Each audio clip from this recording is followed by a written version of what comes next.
Welcome to the Tinkle Hoy Podcast, your source of conversations of whatever we want to talk about. I'm one of your hosts, Juan. And I'm your other host, Quinton. And since we are living in such dark and horrific times, I think it is... How's your week been? Oh, my week? My week's been dark and horrific. Would you kindly tell me about that?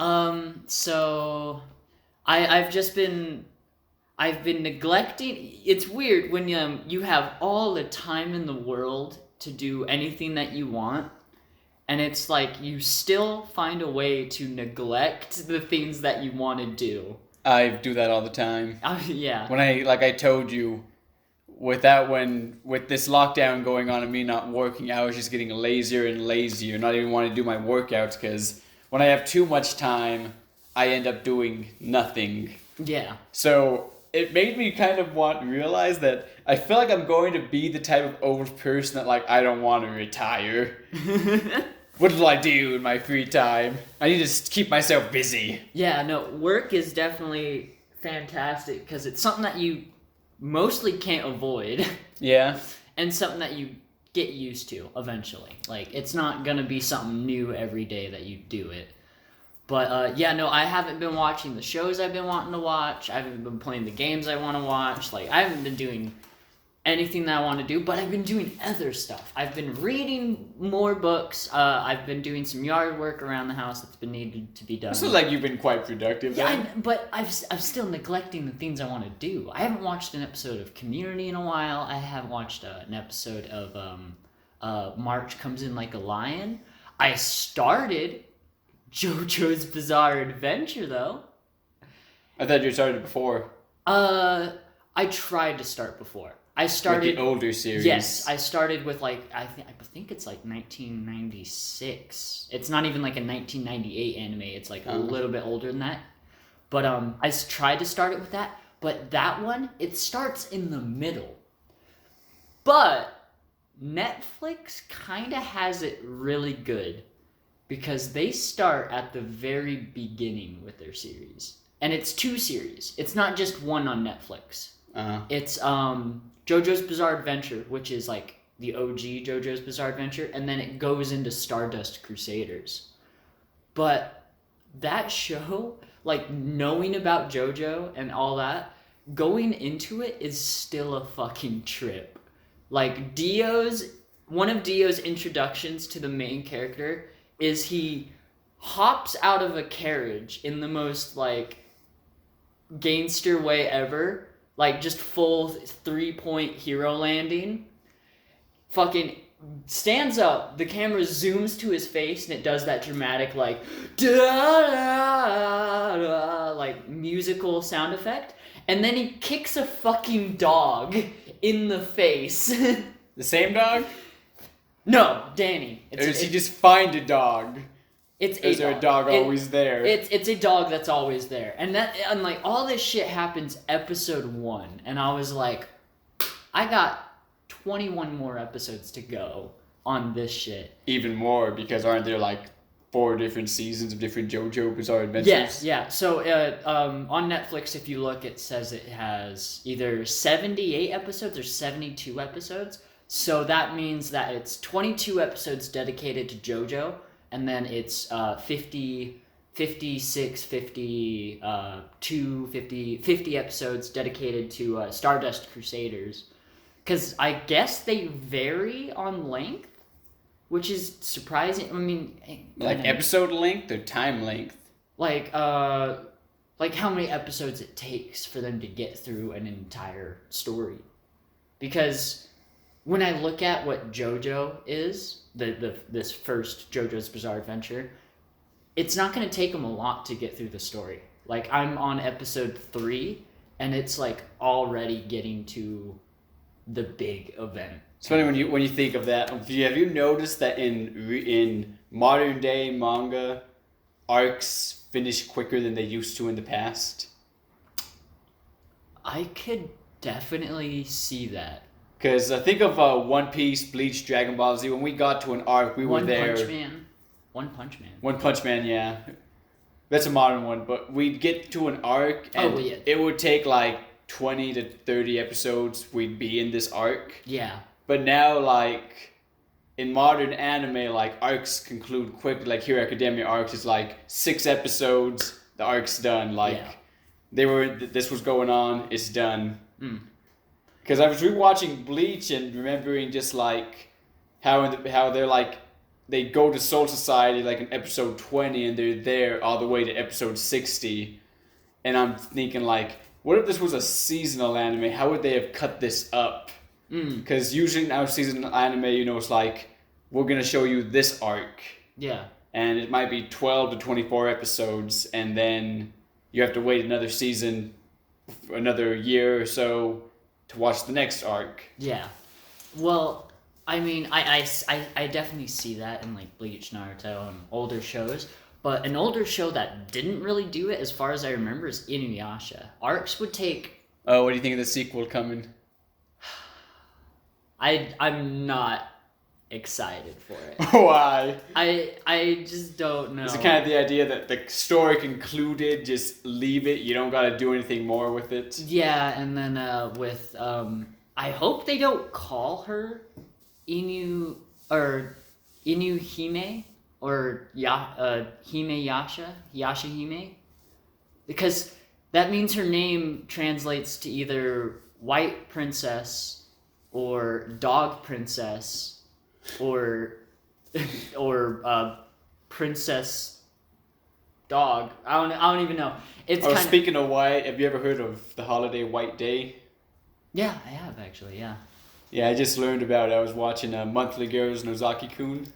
Great show. I finished it, and I was laughing the whole time. Yeah. I wish I had a season 2. I'm sad I didn't have a season 2. What did you say? I couldn't hear you over the fireworks. Was that in that show? Sometimes I mix up shows. The fireworks are going off, and she confesses her love. Yeah. But then he thinks she's saying, I feel the same way, and she, like, blushes and has this moment like, I love fireworks too. Dude, that show was amazing, and that's kind of my first show that had a reverse harem. I wouldn't really say it's a reverse harem. It's in the instance where it's like boy, boy, boy, one girl, boy, boy.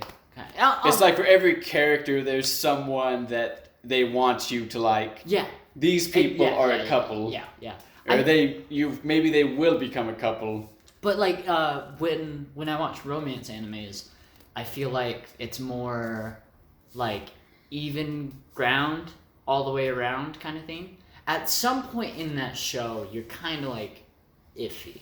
I want to say it's been a while since I watched that, like when it kind of came out. Yeah, my favorite episode was when they're playing the dating sim. Oh yeah. And it's like you gave up 3 years of your life to help the side us. Character, yeah. And it's like we gotta write him up someone. Yeah. And then they're like, we gotta think about his feels like it'd be the main character. So they write a fan fiction of him and the main character ending up together. Yeah. That show is fantastic. Yeah. But and then I love that he uses his friends for source material for his manga. Yeah. And they're gender bendered there. It's like, oh, who's he based off of? He's the girl. He's like, what? It's like, yeah, he's the girl. Another thing I've been doing. Yeah. I beat BioShock 1. What'd you think of the Would you kindly? reveal? Yeah. Yeah, that's what I was trying to set up for that when I was saying that a while ago. Like, would you kindly tell me about that? Yeah. And hoping to get a reaction. I'm like, maybe he hasn't played the game in a while. Maybe it'll work. But that reveal was pretty crazy. Yeah. It was kind of funny because the podcast before this, you talked about starting it, and you were like, it's kind of weird that he's like the plane crashes and all that. Well, and yeah. It's revealed that it's like Jack makes the plane crash because of the command. Spoilers for BioShock. Oh shit. But yeah, that was Well, I guess I didn't process it because when it was going on, like when it was going through the flashes, it went to that room you go into, the library, and it says, "Would you kindly?" sprayed everywhere. Yeah. I didn't register that when I was playing. Yeah. And there was a lot of things I didn't register. I feel like this whole playing 1 was a tutorial because now that I'm playing 2, I'm actually really, really enjoying 2. Oh yeah. And I'm only like in the beginning, the bare bones of the beginning. That's kind of surprising. Yeah, because now I'm understanding, like, kind of playing the first one, I understand, like, what does this, what does that, because I was kind of hoarding things. Yeah. Like, I had, like, 1,200 Atom by the time the first one ended. I didn't really use a lot of Atom to buy stuff. That's weird. And I chose to save the little sister, so I got the good ending. Yeah. And, yeah, that whole reveal was just pretty crazy. Yeah. And then I popped into this last night and started playing it, and I see why Travis likes it. I see why that one's Travis's favorite. Why do you think it's Travis's favorite? Because it's the every badass needs a lolly. Oh, okay. You're a big daddy that lost his lolly, and now you're going back for the lolly. Yeah, yeah. And it's like, I see why Travis likes this one now, but I like the premise of it. I kind of thought he had a thing for the big sister for a second now. Oh yeah, those ones pop up. Yeah, in 2. Yeah, and they're freaking agile as hell. Yeah. Which is a nice counter to the big daddies being super heavy. Yeah. But so doesn't seem like you're as powerful as a big daddy though in that game. No, you're definitely not. You gotta talk. Well, how did you do with fighting big daddies? I did pretty well. The first game. I saved like maybe 9 little sisters. Okay. Like I'd go and I'd walk around and I'd see a big daddy, and sometimes I'd get super lucky and there'd be enemies around and they'd attack the big daddy, so I'd start attacking it with them. Yeah. And they'd die. They'd take down his health. No, I'd die too because the big daddy would just mow us down, but it'd have a lot less health than if I was doing it alone. Yeah. Yeah. But then I knew because I'd die and there'd still be enemies fighting them, and it's like they're all going to be dead when I get to the beta chamber and go back there. Yeah. Because the big daddies had murdered them all. So, was the game scary for you at all? First one? The beginning was. I thought it was more of a horror game, but somewhere towards the second big objective you're doing, I was more used to it. Because before, I was walking around thinking things were just going to pop out. I'd be hearing voices and looking all around and where are they? Which I'd say that's one problem with the game, because you could hear characters vividly and they might be a room in another room. Yeah. That it's not this room, but it's the door's shut and they're in this room and you could hear them. Yeah. Or they're upstairs. Oh yeah. So I never knew where are they? I was gonna say it's got horror elements to it. It's not really a horror. Well, in the beginning, it had horror elements. It's set up to be very horror. Just getting a wrench as your first weapon and kind of going through that just kind of makes it horror. I'd say the only thing, maybe it's because you can die so easily in the game, is the beta chambers and the fact that there's really no penalty to dying. Yeah. So you lose money, don't you? No. Huh. They might have fixed it. They might have fixed it. I'm going to tell you, 2 and Infinite, they might have fixed that part. But then they lose the horror aspects. Well, I don't think I've seen 2, losing money. Yeah. 2 came after... 1? It came out a couple years after 1. Not too far away. Infinite. Infinite's a 8-year gap between 1 and Infinite. So I'm curious how it kind of relates to the BioShock place in general, because BioShock is underwater and then Infinite is up in the sky, it seems. Yeah. And then I guess I'm liking how it's a continuation. Because when I first popped it in, I thought maybe these events are happening with the first game, but it's oh no, the events of the first game happened, and there are still people in Rapture, and now that the people from the first game are taken out, they're trying to get power in Rapture. Yeah. I was gonna say none of the boss battles kind of stood out to you. There wasn't really any boss battle. I guess the only one that was really hard was the one in the cooler. Yeah. The guy tells you to give up all your weapons and all you have is a wrench. Yeah. I was gonna say there were boss battles. Yeah, that one took me. And then the final boss was like, I died maybe twice, and then I figured out his pattern, and he was super easy after that. Yeah. Alright. But it was hard because at some point after the big reveal, you don't really come up on any ammo anymore. Yeah. Like when there's more splicers and things are getting harder, you're not finding ammo as much as you were. So I was barreling through my ammo and like losing stuff, and I'm just trying to like conserve ammo and like hitting them with a wrench and then running, and then hitting them with a wrench and then running, like, because I couldn't find much ammo, and the ones I did find would be like 1 round, 2 rounds. Yeah. And that would not be enough to kill them ever. I kind of wish I would have watched you play this part, because that, to me, that's like absurd. I'm like, the game wouldn't just do that to you. It did. There's more splicers, and you don't find ammo as frequently. Yeah, I don't remember that. But the splicers are hard to kill. They take a lot of ammo, and then you get very minuscule ammo from them. Yeah. So it's almost kind of like I was rushing past some. I was trying to use my Eve a lot more. Yeah. Which I am on the second one now that I understand the process, which was kind of like how Kingdom Hearts went with Birth by Sleep. Yeah. I played as the first character and was kind of like getting used to the new controls. Yeah.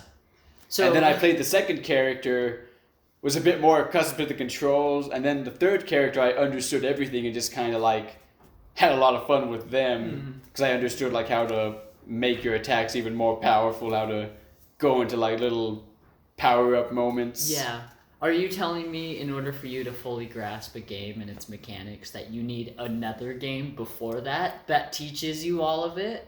Probably. Huh. So, you'd be really good at Metal Gear. Yeah, but you'd start off with 1, it would be shaky, but you'd get through it. Metal Gear Solid 2, you'd be like, okay, I get this. Metal Gear Solid 3, you'd be like, yeah, I understand the mechanics I'm pretty of the game. good at this. And then Metal Gear Solid 4, you're like, easy. And then Metal Gear Solid 5, you would just... Yeah, other than that, just getting back to work or getting busy again, so that's good. I got a new schedule now. I'll be working Monday through Wednesday and Thursday through Sunday off. Oh, wow. Yeah. 4 days on, 4 days off? Yeah. Okay. Well, with 3 days. They can't give me 4 days because I'm part-time, but I told them to let me know when if a full-time position opens so I can get it, and then, if I am going to buy a place. Yeah. Which, I'm wanting to. I'm wanting to move forward in life. Yeah. And yeah, it's pretty much it. It's... Anything you want to add? I was gonna add a stupid joke to your I wanting you to move forward in life. I was gonna say I want to move up. I'm gonna buy a hot air balloon. I'm gonna take myself up high. No, I'm not really doing much. I didn't get the part-time job that I was going for. Oh, sorry. Yeah, but I mean that's been happening everywhere. I was gonna say somebody I know didn't get a job that they were applying for.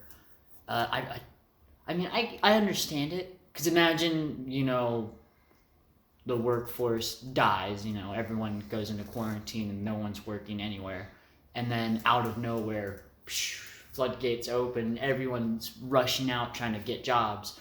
I was driving by the Burley Hospital, and it was like, holy crud, I'm never going to see it like this again, with not a single car in this parking lot. Oh, wow, yeah.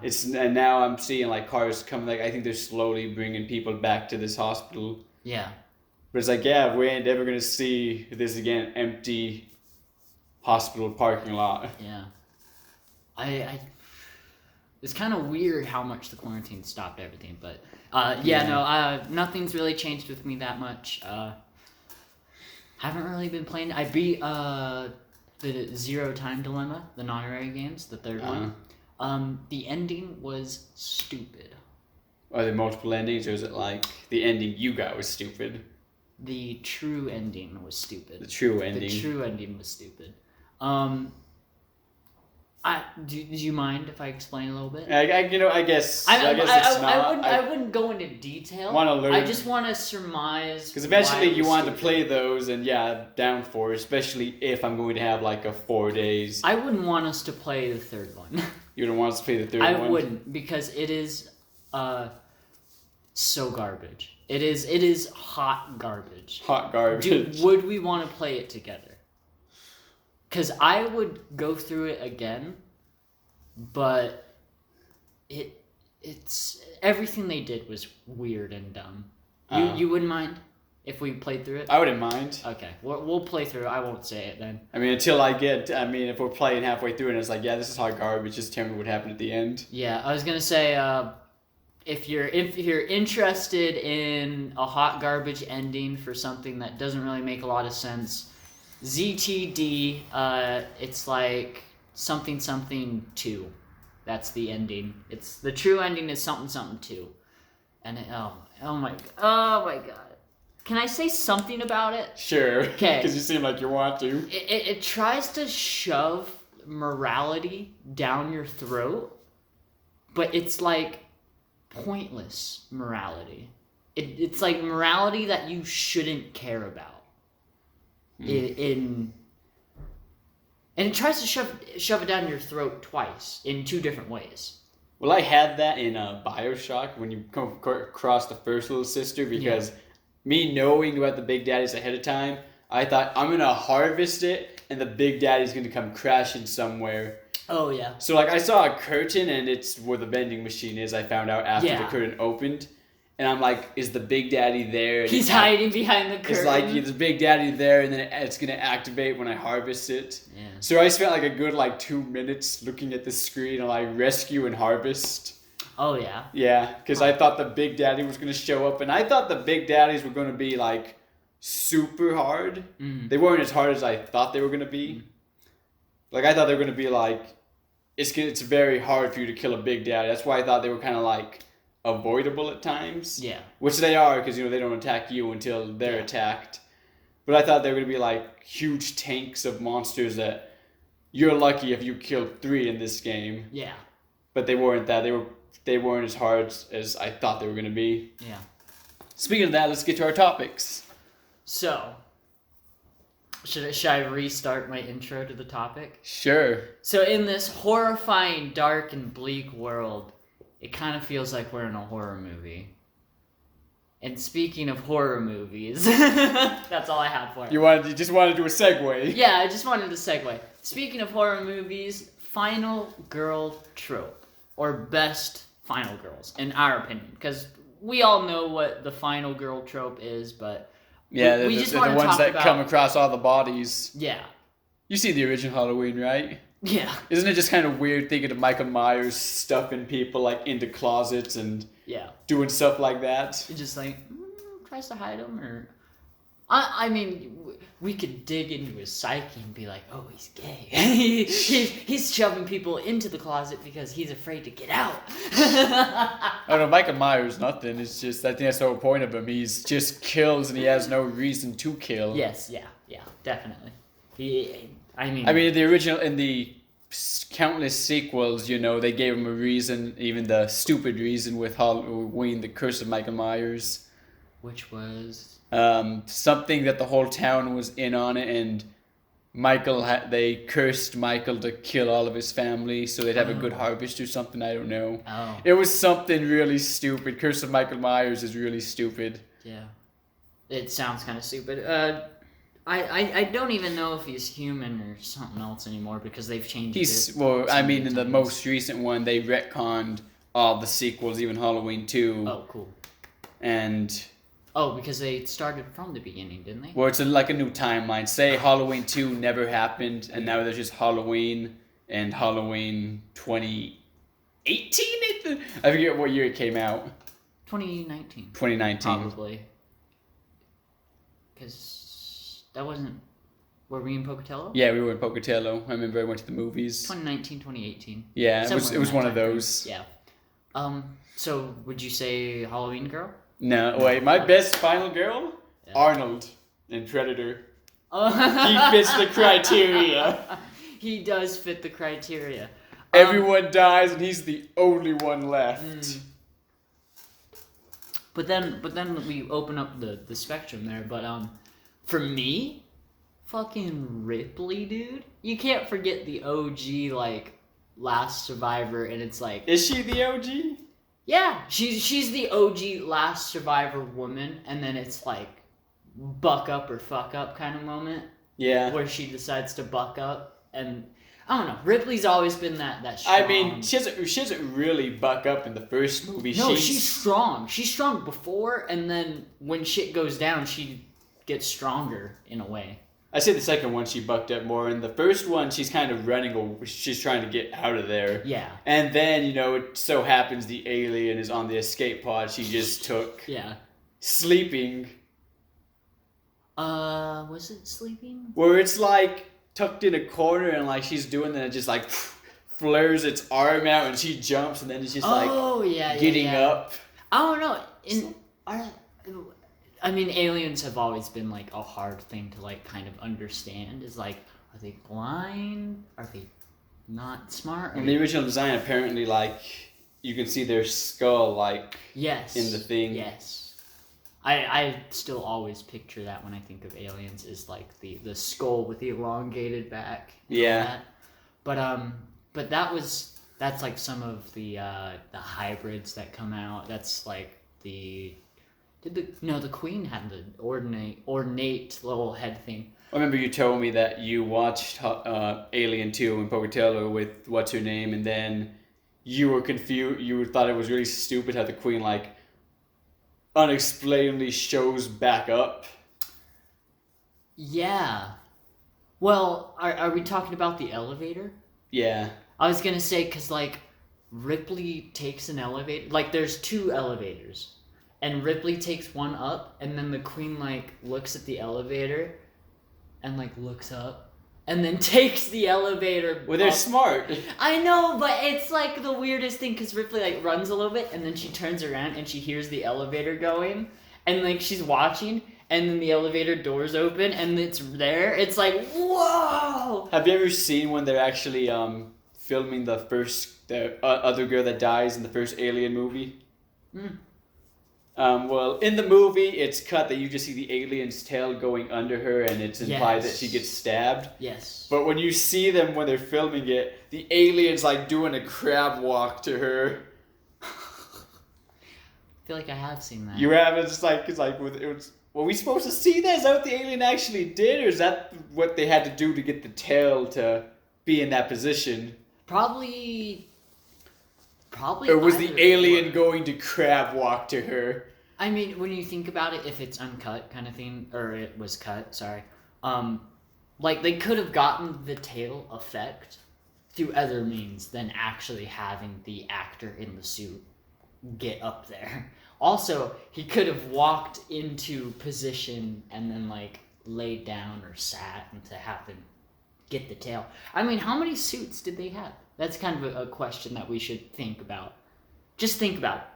Like, brand new movie, don't really know if it's going to be good or it's going to flop, and it's just this weird idea where there's a monster, and the monster is invincible and kills without any reason, doesn't even eat the food. First Alien made me jump when I watched it. First Alien did, yeah. When he's in the ventilator shadow, he's like, it's right there, and he turns and it's just yeah, like, that made me jump. The infamous alien jump scare. It's like the only alien jump scare, to be honest. What did you think of did you ever watch the deleted scene I think they added it now in the most recent like DVDs of the movie, but when she comes across her shipmate, it looks like the aliens used to be able to make eggs from humans.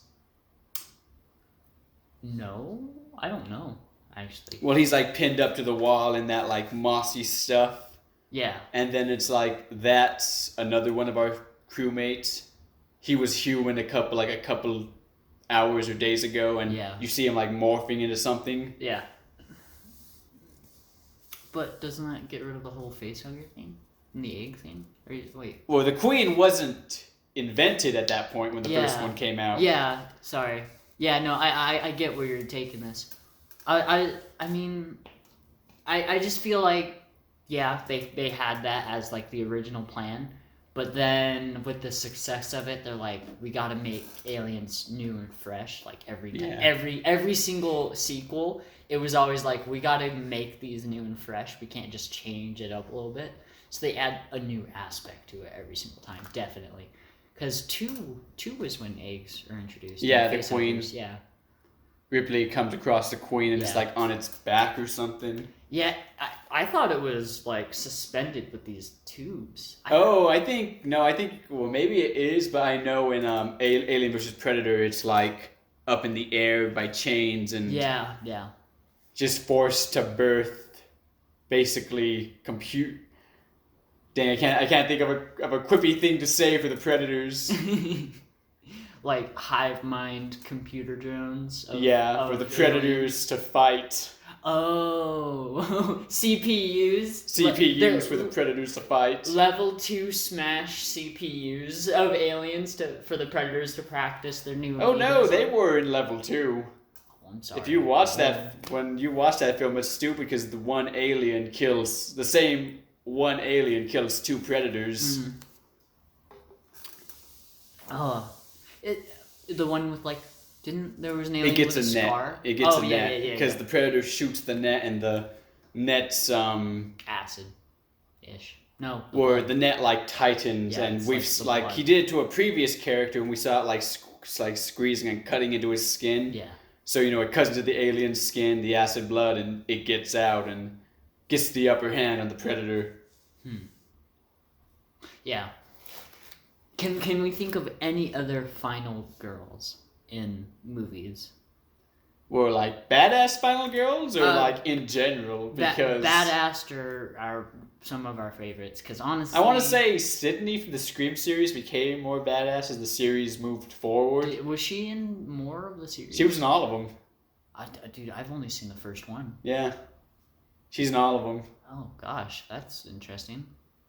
Friday the 13th always had a final girl. Friday the 13th, yeah. Every movie I'm thinking of that it isn't like it doesn't come down to just one person being the last one. That's common too. I think whenever there was a horror film and someone watched it, I'd be like, how many people survived in the end? Mm-hmm. And they tell me like, 1, 2, or no one. Yeah. That's an interesting thing to talk about.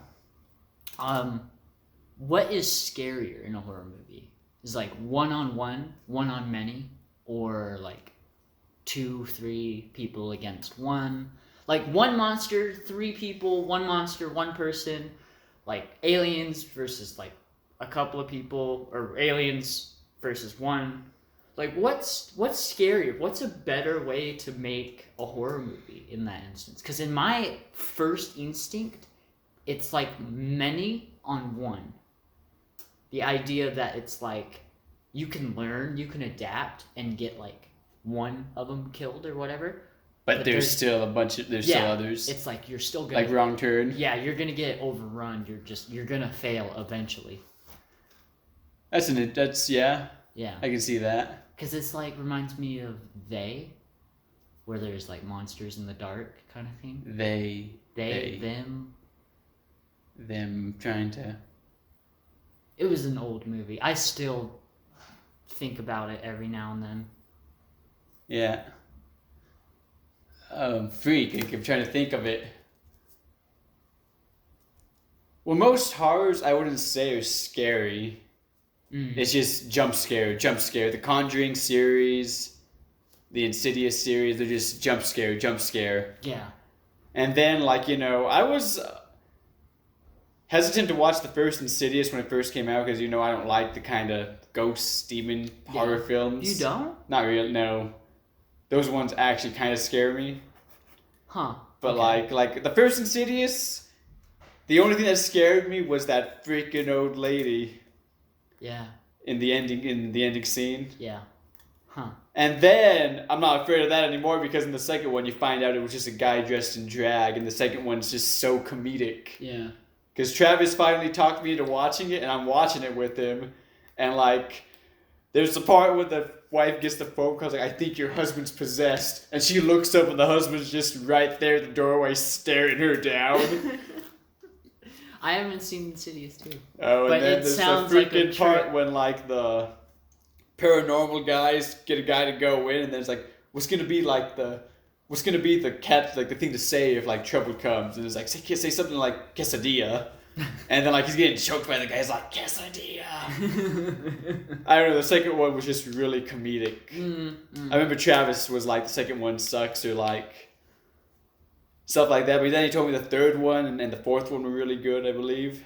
They made more Insidiouses? Yeah, I think there's a 5 coming out eventually. Oh my god. I only thought there was 2. It's like the Conjuring series. The Conjuring series is setting up this whole Avengers thing, I swear. Yeah. I mean, oh wait, no, Conjuring, it's like, going. Here's an apparition, a scary apparition that showed up maybe for one scene. Okay, now we're going to give them their own movie. Yeah. It's like The Nun. The Nun showed up for, actually no, maybe The Nun was a huge part of one of the movies. Yeah. But then it got its own origin movie. Yeah. I was going to say, like, Conjuring's still going. But yeah, it's hard to do horror, I'd say. Invisible Man, I think, is the kind of horror I want to see in movies again. Yeah.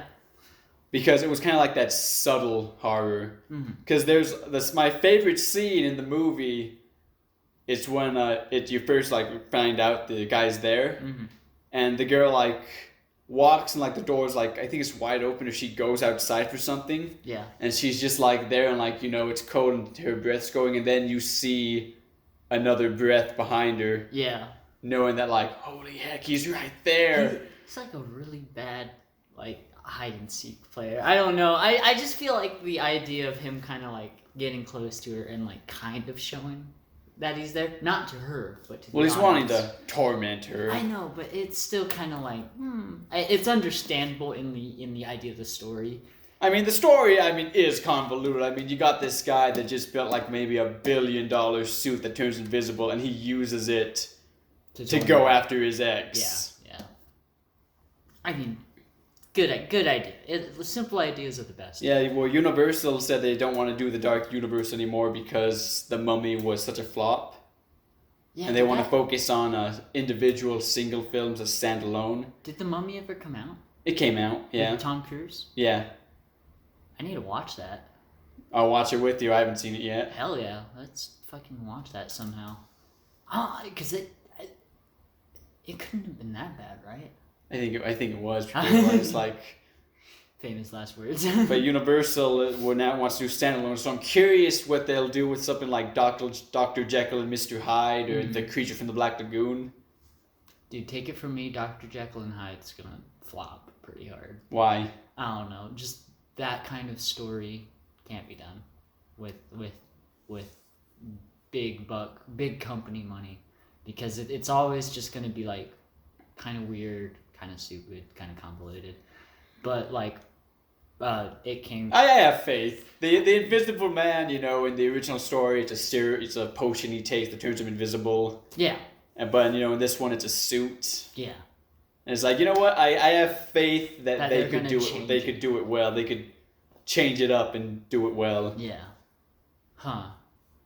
Well, I was gonna say, like, that brings me to another series that's still going, kind of, but successful just because people are cheap and single-minded. But Paranormal Activity. I don't think that's still going. I think it ended like a couple of years ago, but it went on for 4 Those years. ones got really comedic too. Yeah. I don't know. Because definitely, like, with something like that, you take a good idea. And the first one scared me. Yeah. The first one, I could not sleep with my legs out of the covers.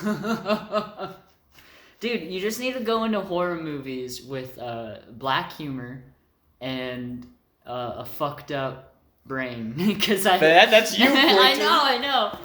You're laughing when Georgie gets his arm bit off. I don't know, because it's funny. It's funny. It's funny to me.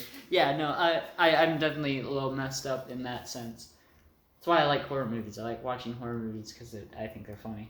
All right. Let's move on to our next topic. All right. we could talk about sports in anime. Sports in animes versus movies. Sports and animes versus movies. I was gonna say you didn't write that there, but I gotcha. Oh. That's what I was going for. Isn't that with sports in anything really? What do you mean? If I wrote a sports anime in book form, it would be better than watching the actual sport. That's what I'm saying, is like, it doesn't matter what format it is. Well, I guess what would you say the differences are? Because my idea for when it comes to like sport movies and sport anime series is the sport movies more focuses on the individual than the sport itself. Yes. Definitely. And then anime kind of does both, but with more focus on the sport itself. Yeah. I'm thinking more onto And then plus the movies usually kind of tackles like what kind of problems they're going through. Yeah. Maybe it's drugs, maybe it's this or something like that. It makes it Anime's never really done that. Emotional connection. Yeah, no, I don't think anime will do that, but still. You don't think we'll get a pun sports anime? where it's like, fashion. These are real people, like this guy's got a heroin addiction. Yeah. I think movies and books and animes and TV shows have... Are there sports books? Like... Yes. Books that are the main thing is about a sport? I'm pretty sure... What was that one movie? We the Titans? Stan... I'm gonna it might be weird, the Titans. We are the Titans. The only sports movies I can think of off the top of my head are Friday Night Lights, Longest Yard... no, Longest Yard's more of a comedy. Yeah. Radio...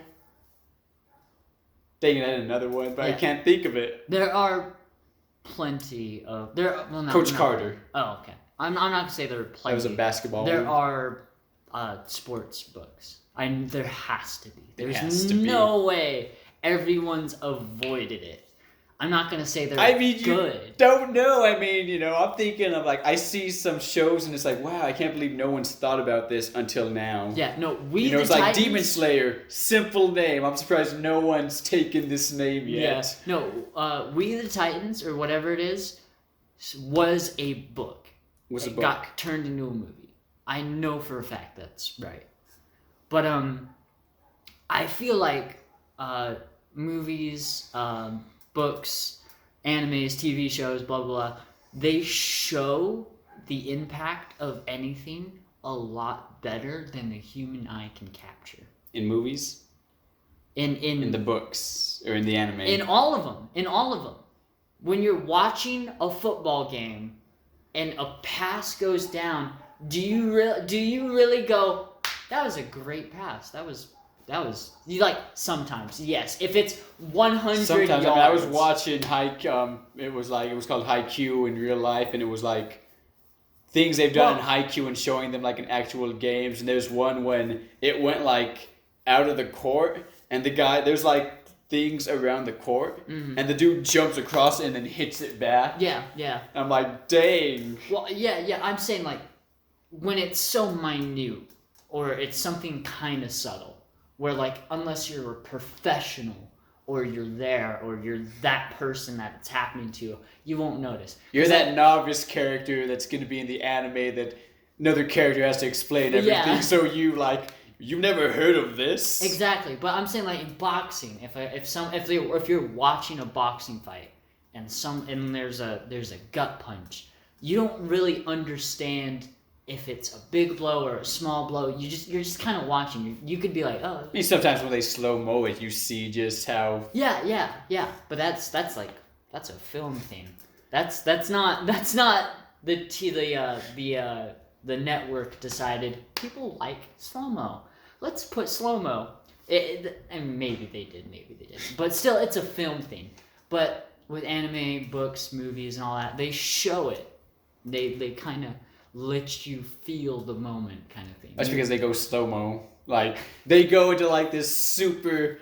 We get this 6-minute scene of a thought of a single play going down. It's like, they have like superhuman reflexes and thought going on right now. Like Sherlock Holmes when he's doing the fist fight ring. Oh yeah. Yeah. But real life sports won't compare to media at all. I wasn't talking about real life sports versus media. I was talking about like in movies and anime. Like, which one do you prefer more? There isn't really a comparison there for me. I love movies that do that kind of stuff, and I love animes that do that kind of stuff because it's a staple. It's a staple for both. There's always going to be they're too equal. They're too equal. Similar to me, because I'm trying to think like Nacho Libre. Nacho Libre. Look at me in the eyes. And tell me that Nacho Libre isn't like up there with some sports animes. Okay. I'm just saying, like, if you want that feeling condensed down a little bit, watch a movie. If you want to drag it out, you want more emotion to it, you want more of those moments, watch an anime. But God, it is like no question. What about you? Well, no, my thought was how they compare, like, as similar to, like we said, like, when it comes to movies and sports, it usually focuses more on the individual. Yeah. And, like, what they're going through in life. There's not really a main focus on the sport itself. Yeah. And then in anime, you know, it's kind of like all of that, but with, like, more emphasis on the sport itself. Yeah. Like, you know, you watch things like... Well, I guess in most sports movies, like, you know, the player does something dumb and the coach punishes them for doing that dumb thing. Yeah. Like, you ain't playing in the next game, or like 50 laps now. Yeah. And then in anime, I guess you don't really see those problems, more about like the individual and then like the team effort, like it takes to do this. What was that one movie? Blindside? Blindside. I kind of see where you're coming from, where it focuses more on the character than it does the actual sport. Well, Blindside, it wasn't really about the sport itself. Yeah. Well, the sport was an avenue. It was a mode of travel for the story. Have you seen Longest Yard with Adam Sandler? I have. That movie baffles me sometimes. Yeah. Because they get a guy killed all because the guards didn't want to get their shit kicked in. Yeah. And it's like, holy crap, someone died just because someone didn't want to get their ass kicked. Yeah. It's definitely a big aspect of it. Of just comedy, I guess. Yeah. Because, yeah, blowing a small thing out of proportion is all. But that's a really small thing. Oh, yeah. Someone dies because of it. Yeah. It's like, you know what, I really don't want to get my ass kicked, so I'm going to put a this guy's cell. I forget, is that the way Chris Rock's character dies? I don't know. I don't remember exactly how he dies. It's just like, dang. I think it's... That's weird. That's very weird. I was gonna say you can't say too. Yeah, you can't. It's crazy. But do you have more to say? I guess it's gonna be. I guess I have to do some more editing on this one then. It's gonna be a bleep. bleep. We can use other words for that word, the B word. I was about to say one that had it in it, but it wasn't the actual word. Yeah, I guess let's go on to the next topic. All right. Plot armor. Plot armor. Do we like it? Do we hate it? Is it good? Is it bad? Guess it depends on where the story is at a point. Yeah. Because let's think of plot armor in prequels. Okay. So you have this character, you know they're going to make it out in the end because, you know, it's like, oh, they're alive in this part of the story that happens way in the future. Yeah, time paradox. So it's like sometimes like when something too crazy happens to them, it's like they should have died. Yeah.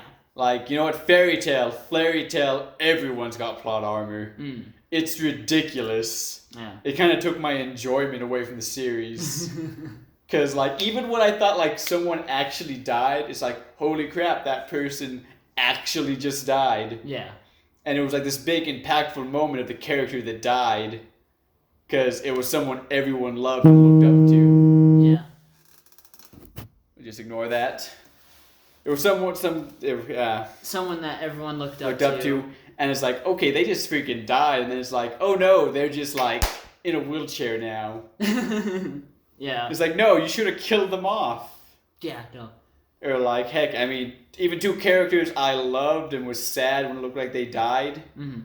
But one of them died, it was like, they didn't die. They miraculously survived the power of friendship, which is all fairy tale is. Yeah. I understand and I kind of support plot armor. All right. Yeah. I mean, I'm in support of it too as well, but like there's some series it's like, it's when you push the envelope and you give Death Battle some technicality on why this person won their fight. Yeah. Like, hey, because this person did this, that means they would have had to react with a reflex of 2,000 that. That's even more than this character that they could fighting has ever done. So they'd be able to block this attack. I'm going to ask you a question. What? Do you remember why Gandalf came back? Or how Gandalf came back as Gandalf the White? He did battle with the Malbog. He did battle with the Malbog, and then you know what? Correct me if I'm wrong. Some entity brought him back. I don't remember. Because he says, I was allowed to come back until my task is done. So he's going back to the afterlife after he finishes his business here. Yeah. He's not back. He's just temporarily back. I was going to say, all I remember is that he's falling with the Malbog. And then they hit the ground, both of them. And then he just comes back. That's all I really remember. But then you see this shows them on a mountain fighting in like a castle type area, and he kills the Balrog, and then Balrog, yeah, that's what it is, not Malbog. Well, I don't know if I'm right either. No, you're right. You're in the last podcast, we were saying Jango Fett, and we should have said Boba Fett because. Duh. Yeah. Okay. It's like if we put this on YouTube, we're probably gonna get like it's Boba Fett, not Jango Fett. That happens all the time. Yeah. But it was when I was re-listening to it as I was like. Oh yeah. Processing it. You were like, wait a second. Jango Fett? Why? Like, dang it. Gandalf the Pink? Or like when you talk about the murder hornets, and you were saying that they kill people in Japan or China. Yeah. That was a fact I read. And then you said, and they're smarter than us. I thought you meant the murder hornets were smart. Oh. But then you're listening to it, I'm like, yeah, I meant... he was talking about the people in Japan. Not that the murder... it's kind of like a throwaway line. I do a lot of that. I just do throwaway lines. But, okay, yeah. He ends up winning against the Balrog. It's some sort of... So you're saying that's plot armor? Yeah, it is. It's plot armor. So I guess you're saying... What does Gandalf accomplish after he comes back as Gandalf the White? He frees the king. Does he? Yeah, that old king. Wasn't that Aragorn? No, that was... Well, Aragorn is a different king from a different kind of thing. But the king of this land, he's all old and decrepit, and then Gandalf shows that guy's been not on your team, man. Yeah. And then, he becomes young again. Yeah. And then he also, he gets Pippin to light the Merry to light the torches. Yeah. And unites the armies together. Yeah. Okay. Gandalf's my favorite character, man. Yeah. I just doesn't really seem like he was necessary after his death. Oh no, he did a lot. Yeah, no. Other characters could have done it, or it could have been done a different way. I mean, if you want to say someone Lord of the Rings that didn't do much, I'd say Gimli. Wow, what? Like, I agree with you, and but... it'd be Gimli and Legolas, they don't really do much. They just fight. Yep, that's... Aragorn's the king, he does this stuff. Gandalf does stuff. Even Pippin and Merry end up doing things. I mean, Legolas sees a very far distance. So the most integral thing he did was seeing that they were taking the hobbits to Isengard. Yeah, he's a pair of binoculars for the story. That's all he is. But plot armor and other things, Hitchhiker's Guide to the Galaxy has some serious plot armor. Because it's funny, a lot of it has to... Well, how do you describe plot armor? Is it when something happens to a character where they should have died, but because they're the main character, or because they're part of the main cast, they survived? Yeah, exactly. I was going to say, a big part of Hitchhiker's Guide to the Galaxy is all about probability. And it's like, oh, we had a 1 in 1 millionth chance of this working, and then it works. Yeah. Yeah. Okay, I see what you mean. Yeah. No, like, Hitchhiker's Guide to the Galaxy has to do with a lot of probability. Their ship is called the... No, it's not called...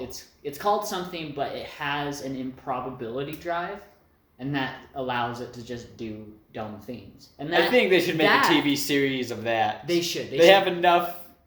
We have so much technology that they could do a pretty good... Hitchhiker's Guide to the Galaxy. Yeah. But the improbability drive on their ship is plot armor.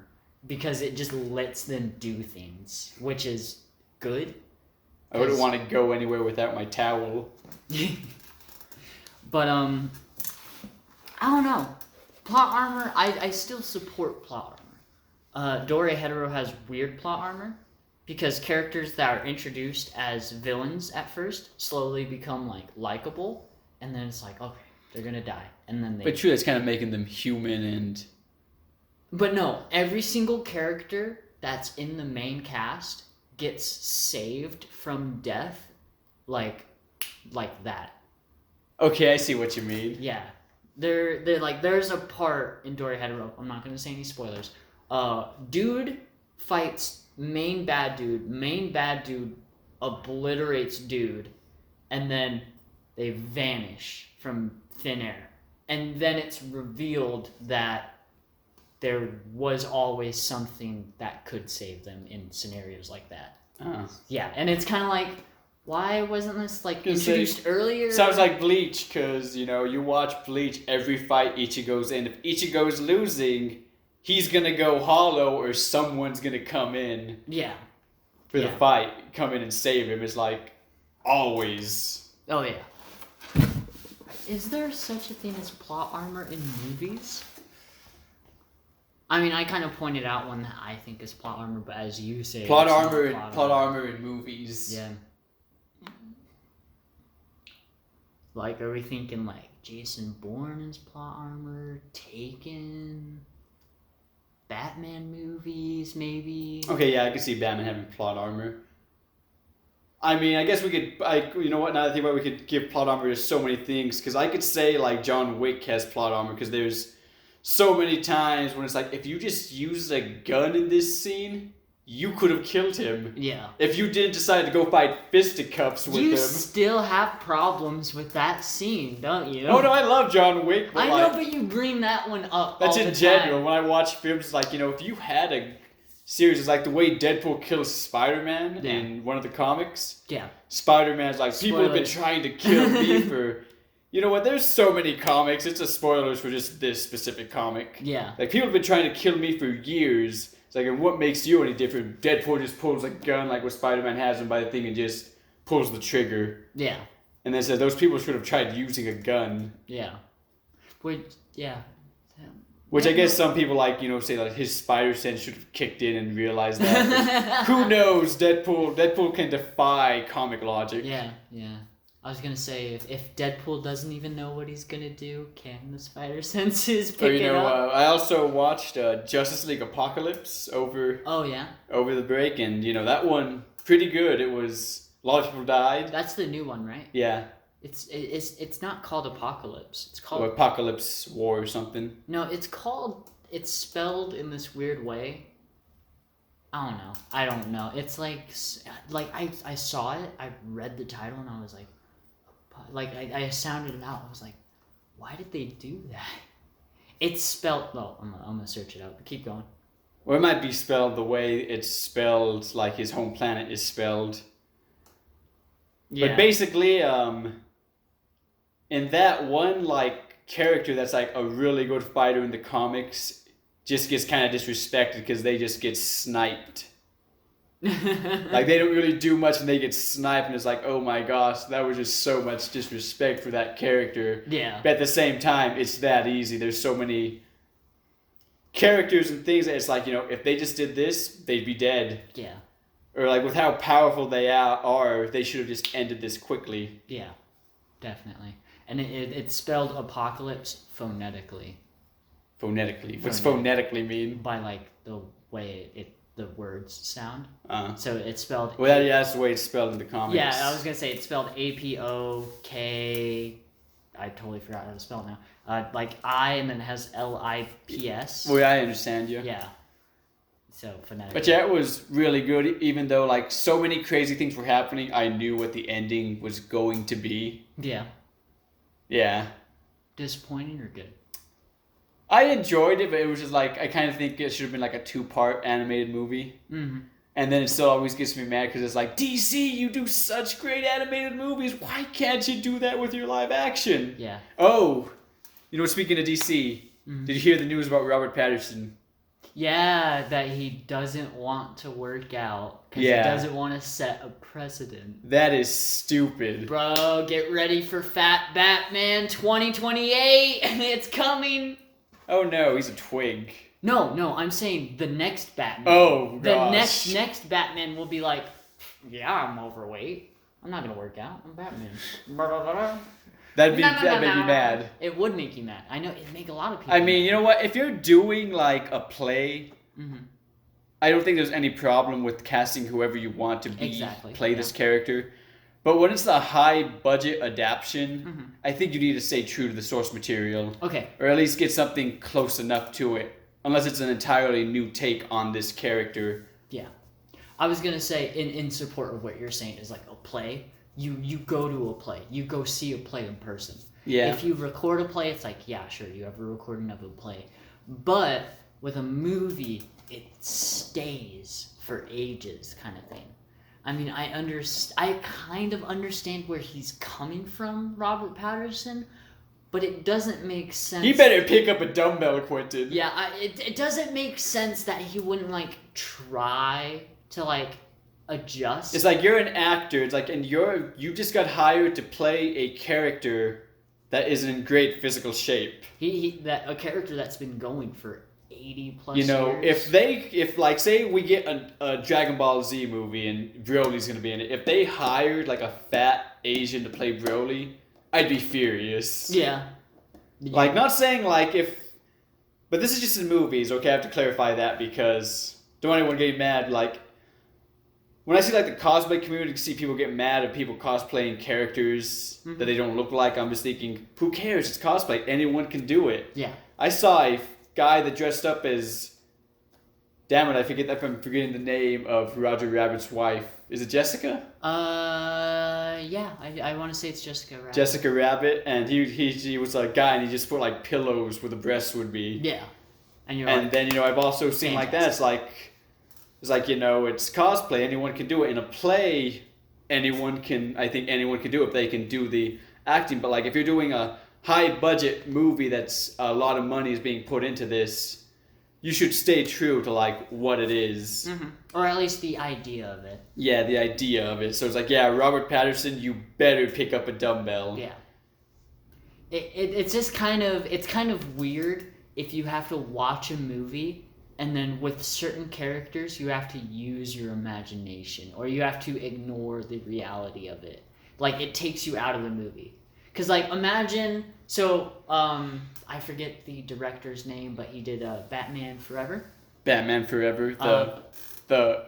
Wait, which one are we talking about? Who was the villains? Danny DeVito. That was Batman Returns. Batman Returns. Okay, sorry. Everyone likes that one. Yes, everyone does like that one. But okay, imagine if Danny DeVito wasn't overweight and was a bodybuilder playing the Penguin. Imagine having to use your imagination and be like trying to explain to yourself why the Penguin was ripped and had a fucking 12-pack. Like it takes you out of the movie. You start to realize I'm watching a movie. These are people playing characters. So it's kind of weird for him to kind of go against the success of Robert Pattinson's own movie that he's starring in. And if I think about it, it's like he's like starred in like 3-4 movies as the main I haven't seen. I don't know. I just know him as the sparkling vampire. Yeah. But and that's why everyone's sleeping on him. And, I wanted to give him the benefit of the doubt, but you're making that hard now, Robert Pattinson. Have you seen shots of the movie at all? No. Not shots, but like pictures that they take. Well, they showed the Batsuit, but it was like in a really like dark and red thing. It reminded me of Daredevil a lot. Yeah. So I was like, I can't see the suit very well, so who knows how that's gonna be. But I really wanted to make a Batman helmet with silver eyes to do the white eyes. Oh yeah. For Batman, and not just like opened how it's always been. Yeah. It's like seeing Black Panther. It's like what. Do the silver eyes. Seeing how Daredevil, they did the red eyes for Daredevil like he has in the comics, it's like, it could work. Do it. Yeah, definitely. It's like, then you could have his detective mode and have all that shenanigans that Batman has at his disposal because he's rich. Oh, yeah. I'm very interested if Robert Pattinson doesn't work out, doesn't do anything for the movie. There ain't gonna be no shirtless scene, I'll tell you that much. Has he gone? Has he gained weight? Has he? I don't know anything about it. I just know when they said it, I just thought of like how he's Edward, and in the second film, like he takes off his shirt to like go reveal himself to the humans, so they kill him, and he's like a twig. Yeah. Like he's like really skinny. Like I think you could see his ribs even. That was 10 years ago? 8 years ago? It was a lot of years ago, because I think I was in middle school. Yeah, no, definitely. When those films were still coming out. So, And, like, they announced it for Batman, I was like, you best be bulking up. Yeah. And it's like, everyone was sleeping on him, and I'm like, I wanted to give him the benefit of the doubt. It's like, you know what?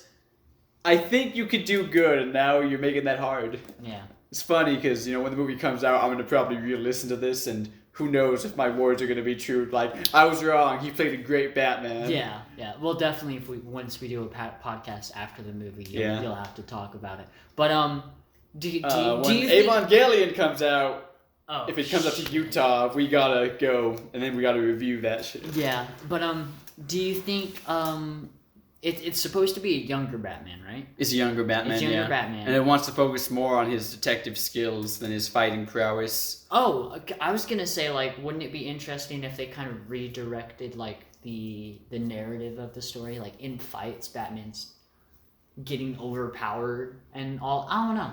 I just feel like they could use it. Well, the way I think they should do Batman fights for future films, if it's just him, like, in a regular outfit, is the way they did fights in Daredevil. Yeah. Because I love watching the behind the scenes, and I watched the video, and the guy that was the fight choreographer for Daredevil, and he said that, you watch these movies, and like people get into fights, and like they hit someone, they go down, and the person stays down. Yeah. And then it's like, in real fights, it's not really like that. Yeah. It's like you have to get really lucky to get like a one-hit KO. Yeah. Or a couple hit KOs. They're going to get back up and keep fighting, and that's what I loved about Daredevil. And it's like, I think future Batman films should be like that, unless he's wearing a really high-tech armor with freaking brass knuckles. Yeah. Batman ain't gonna kill you, but he's gonna put you in a coma. He's gonna give you brain damage. Yeah. Oh my gosh. Well, what's the topic we were talking about? We kind of went off on a tangent. I was gonna say, I think we were talking about plot armor. I said, can you think of any plot armors in movies? And then you brought up Batman. Yeah. Yeah. Oh gosh. Dude, they're gonna give Robert Pattinson Batman a lot of plot armor. I'm gonna tell you that. Oh. I mean, it was looking good. They hired someone that I think would play a good Catwoman, and it was like she looked the part of Catwoman. It's like, I was like, it's like, I think this is gonna be a good thing, but if Batman. Okay, I guess it depends. If he's wearing like a suit that like shows his muscles. Yeah. Then yeah, but I don't want it to be kind of like Shazam when they first did it. Like you could tell it was like cushioned muscles on him. It wasn't like actual muscles. Yeah. It was like, I don't want that. It's like, you got to get Captain America big. Captain America. Oh, I whenever I think of Batman, I don't really think of like massive though. Well, Batman. Well, I mean, in the comics, it says like he's at the peak physical condition, but yeah, it's not like super massive. I guess it depends because if you watch Dark Knight Returns, he's a fucking hulking brute Yeah. that almost towers Superman. Yeah. But Batman needs to be like in good enough physical shape that he has good agility and strength to back it up. Yeah. I was gonna say, so he can kick those kindergarten drug dealers like they're sacks of pebbles. Because it just seems unfair having him. You say kindergartners. It reminds me of that little meme thing, and it says like, how many second graders could you take out if after every like 2 minutes a fifth grader would come in? Yeah, the boss fight. Yeah. Yeah. No. How many do you think you'd go? I don't know. Second graders and everything. I don't like hurting people, so I don't know. It's like how many? I don't know how many. What do you think? I think I could go through like. I'd probably get through at least 2 fifth graders. 2 fifth graders. Yeah, and then you were winded. Yeah, and then I'm winded, and then they start grabbing at my legs, and then I just fall and I'm dead. Resident Evil 2 style. They eat me alive. But, all right. So quotes that you live by, or quotes. That's the next topic. Yeah. Because my new one now is I could get through at least 2 fifth graders. All right. We can finish it up with this one. But I can't think of one I live my life by. But I can think of one saying that I absolutely hate. Oh yeah. Yeah, and that is, it could always be worse.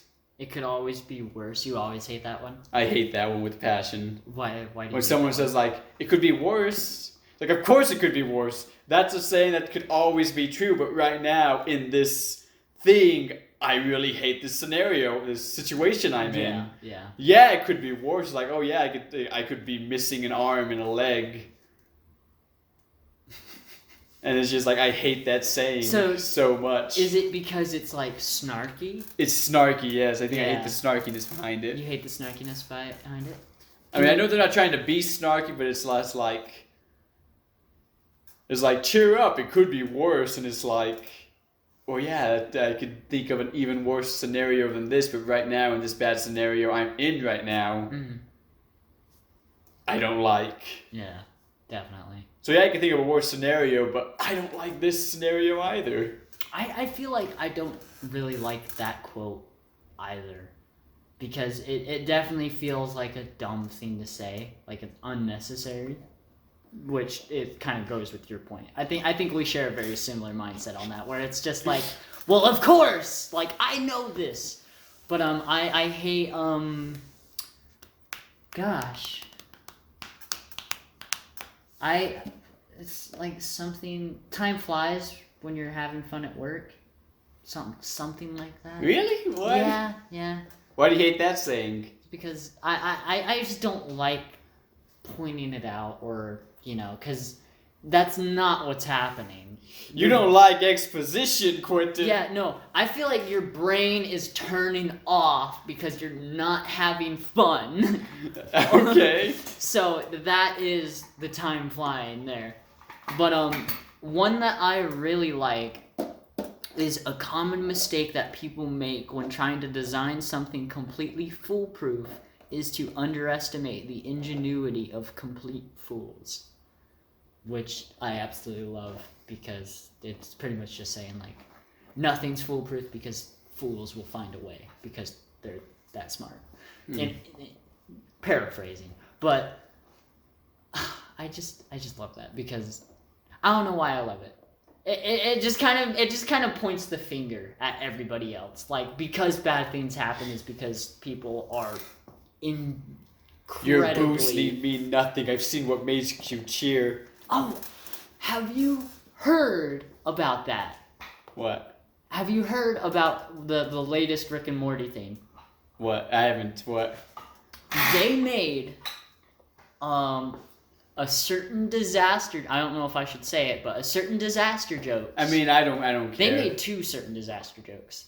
They made 9/11 jokes and Pearl Harbor jokes. Family Guy's done that. I know, but people are like wanting to take down Rick and Morty. People are stupid. I know. And the funny thing about that is, like, I fell off Rick and Morty because the humor kind of felt samey and all that. them making those jokes makes me want to get back on. Like, oh, we're going. You're cynical. I'm very cynical. Change the no, name I of the did not cynical hear podcast. that. People are stupid. I mean, did you hear about people getting mad at the Hero Academia manga author because the evil doctor was named after someone in World War II that did some bad stuff? Yeah. There's definitely been a lot. I mean, it's kind of weird that people would say that, like, that kind of stuff is off limits kind of thing, which is weird, you know?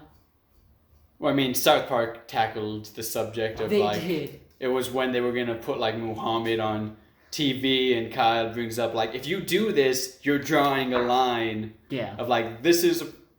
of, like, what you can and can't show.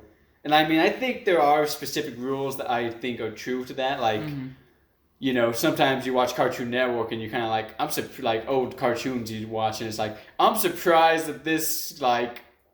got through to, like, to be a kid's show. Yeah, someone said, okay, that's good. Like, you know, growing up watching regular show, it's like, dang, a lot of stuff happens in there. Oh, yeah, no, definitely. I mean, it's just too subjective. But also, Rick and Morty always kind of... is making offensive jokes. Yeah, it's always made offensive jokes. It's always made offensive jokes to somebody or something. Like, they've made fun of Scientology. They've made fun of religion in general. They've made fun of racism. They made fun of, like, stepfathers. It's so weird thinking about that, because I don't hear much people complaining about... I'm pretty sure there are complaints about South Park, but I don't see, like, articles about it. Yeah. Well, and it's like, South Park has been doing that since the beginning. Yeah. I just feel like people were either too stupid to get that they were making fun of something, or that whatever they were making fun of had such, like, a low demographic that, like, no one was up in arms. Well, you know what, the thing, like, it's... the thing about, like, humor and things, not everyone's gonna find the joke funny. Mm-hmm. You know, we joke about several natural disasters. There's jokes about 9/11, jokes about the Holocaust, jokes about things where people have died, and, you know, we might be able to find humor in it, but someone that actually, like, has been affected by it might not be able to. Yeah, definitely. But, you know, that's the thing, that, like, there's so many aspects in the world, and some of them, you know, we just can't change. Yeah. And... the idea of, like, some of those bad aspects, we have to make people aware that bad aspect's there and not to be like that. Mm-hmm.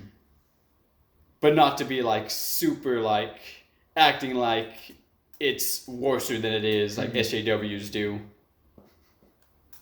It's kind of funny because my quote kind of applies to, like, Rick and Morty. The trying to make something foolproof, like making the jokes funny, but the ingenuity of fools. It's like... you're making fun of a show that makes fun of literally everything and has no boundaries whatsoever. And you're complaining about it. And you're complaining about it is, like, a whole new level that you've taken it to. So with that... I think as simple as, you know, like, don't watch it, or, you know, don't let your kids watch it if that's the case. Yeah, if you're an adult, it won't get to you. I mean, my mom didn't like us watching Family Guy and all that stuff on Adult Swim. I mean, we still did it, but... yeah. You know, I mean, Family Guy brings it up. If you decide to take your values from television, you're kind of an idiot. Yeah. Unless you can differentiate what are the right values and what are the wrong values. Yeah, exactly. Like, you know, stuff like anime and underdogs and perseverance, and not just anime, but movies and TV shows. Like, you know, that's a good value that shows you, like, hard work and dedication. You got to put in the work to... and you look at the right stuff. Look at the right stuff, yeah. No Ishiko reviewers there. Whatever. But, Wait, why'd you bring that up? Because it's basically hentai. But no, what brought that up into this conversation? Oh, because it doesn't have good values. Okay, yes, yeah. That's what I'm saying. But, that's a lot of anime, like, anime characters, like the senseis always being a pervert. It's like, what they're doing is like, yeah, if they did that in real life, they'd be fucking in prison. Yeah.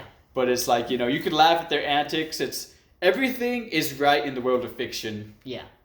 In the world of fiction is the key there, the key word there, fiction. Yeah. And I was just gonna say, like, but to an extent, I guess, you don't want to do too much. Like, you don't want to show someone getting their head chopped off and blood everywhere, like on a TV network for kids. oh yeah. I was kind of like, but they do that a lot, like on HBO and whatnot. Or TV network for kids. Yeah, exactly. That's where you kind of redeem yourself. Yeah, I was gonna say, if you can't watch a show and get something from it, either morally, you can't understand it morally, you can't understand it thematically, or anything like that. Well, if you're a kid, it's up to the parent to, explain. Exactly. Yeah. But it's like, maybe you're not old enough to watch what you're watching, or maybe you need someone to kind of that's what we talked about that when we were talking about Pun Pun. Oh, yeah. Because it was him being exposed to these things that a kid should not be exposed to just yet. Yeah. And him having a warped viewing on it. Yeah, definitely. But then that's also hard because kids have access to the internet and have an access of multitude of things. Yeah. I was going to say, especially now, probably a lot of kids are watching Rick and Morty. Yeah. And watching Solar Opposites, Family Guy. A lot of kids. I think they censored Solar Opposites. Why do you think they censored Solar Opposites? Because when I watched the first episode, I watched it like when the day it came out, and I swear the bully like pushes the alien kid and said, "Go back to Mexico."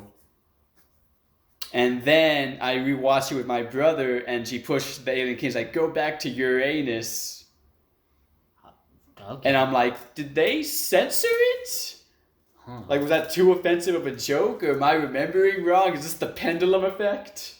It might be the pendulum effect, but I don't even know because I didn't watch it when it first came out. Yeah. It's like, I feel like I've been trying to, been online to see if anyone sees that, or, if I see a similar comment, Dude, you jumped timelines. I jumped timelines? Yeah, you are from a timeline where that joke was kept in, and you jumped to one where either it never existed, or it branched where it's like it never existed, or it got changed. Oh, dang. You gotta find the director or author or whatever of Solar Opposites and ask. It'd be a really weird question. Yeah, it wouldn't be for a Rick and Morty-esque Solar Opposites panel. I don't think it would be. But I enjoyed Solar Opposites. It was pretty. It took me 3 episodes to get really into it because I was watching it with that idea of Rick and Morty, comparing it too much to that show. Yeah. But after I stopped, it was I really enjoyed the characters, and when I rewatched the first 2 episodes, I enjoyed them more. Yeah, I was gonna say I've watched a couple episodes recently. I thought Fun Bucket was gonna be more of a mainstay character. I watched the end of that episode, but I know who you're talking about. You don't think I don't know if those 2 characters in spoilers in the helicopter were mainstays or whatnot. But... No, they're not. They don't appear again. Oh, okay. So then, yeah, he's just gone. But from the trailer, I thought Fun, and with it being the first episode, I thought okay, here's another character that's gonna be with us for a while. Yeah. What do you think of the introduction? Because that's kind of what threw me off. I like that it's different each time for why he hates Earth. Oh, is it? Yeah. I didn't even know. It's I hate Earth. It's a horrible place, and then there's a new line of dialogue for each episode. Yeah, that's cool. That's me holding the amoeba. That's me. Oh, I dropped it. That's me. I enjoyed it the first time I saw it because I was like, oh, that's kind of a fun introduction. So how many episodes have you seen? I've seen pretty much 2 or 3. 2, okay. Yeah. Darn it. I was gonna say my favorite episode is one that I'm gonna say red. There's something red. Okay. You'll know when you get to it. Say, that's my favorite episode. Was that the ice lava? No. Okay, then I don't know. I saw I went to a friend's house and they had it on, so I saw the last bit of the first episode. I'm guessing, and then I saw most of the second episode. Was the second episode did it have to do when the sister's trying to convince him that people are good?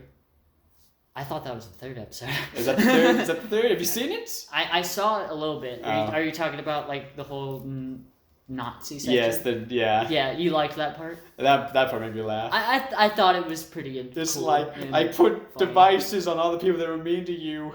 It's like, if I didn't know about these guys. It's like, oh, the suit's activated. But should we wrap this up? Yeah. All right. So yeah, I am one of your hosts, Quinton, and Juan, where can they find you, Quinton? well, you can find me at twitch.tv / maybe / who fucking knows, at raidenilith,